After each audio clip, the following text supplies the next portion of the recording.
Pemerintah melalui Menteri Keuangan Purbaya Yudi Sadewa menyalurkan dana sebesar 200 triliun rupiah kepada 5 bank milik negara. Kebijakan ini menjadi langkah strategis untuk memperkuat likuiditas perbankan sekaligus mendorong pertumbuhan ekonomi nasional, terutama melalui sektor usaha mikro, kecil, dan menengah UMKM.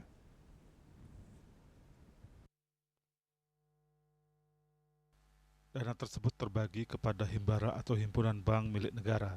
Agar kebijakan ini berjalan efektif, diperlukan percepatan penyaluran dana ke masyarakat pelaku UMKM, sehingga manfaatnya dapat segera dirasakan dalam roda perekonomian daerah. Direktur Utama BPR Kanti, Made Arya Amitabha mengatakan, dalam konteks ini, Bank Perkreditan Rakyat BPR memiliki peran strategis. Sejak awal berdiri, BPR hadir sebagai community bank yang dekat dengan masyarakat, khususnya UMKM, sekaligus menjadi benteng agar mereka tidak terjerat praktik rentenir. Keberadaan BPR menjadi penghubung antara bank-bank umum dengan UMKM, memastikan akses pembiayaan berjalan lebih merata.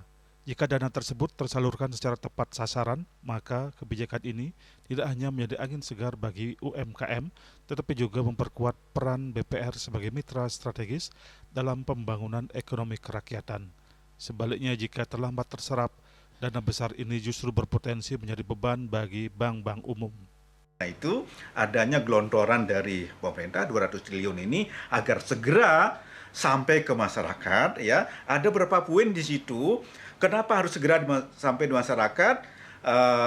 Poinnya adalah agar segera perekonomian itu berputar, bergerak dengan positif. Terus yang kedua, agar supaya himbara ini, bank-bank umum ini tidak ada beban untuk dana tersebut harus dibayarkan bunganya, namun di sisi lain dia belum mampu menyalurkan. Nah, oleh karena itu, ya tentu angin segarnya kepada UMKM dan juga ada peran BPR ada di sana sebagai penyambung lidah dari bank umum ini kepada UMKM ini.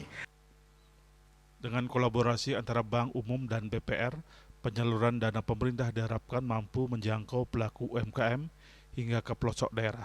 Langkah ini menjadi kunci agar stimulus 200 triliun rupiah benar-benar memberi dampak nyata bagi pertumbuhan ekonomi nasional.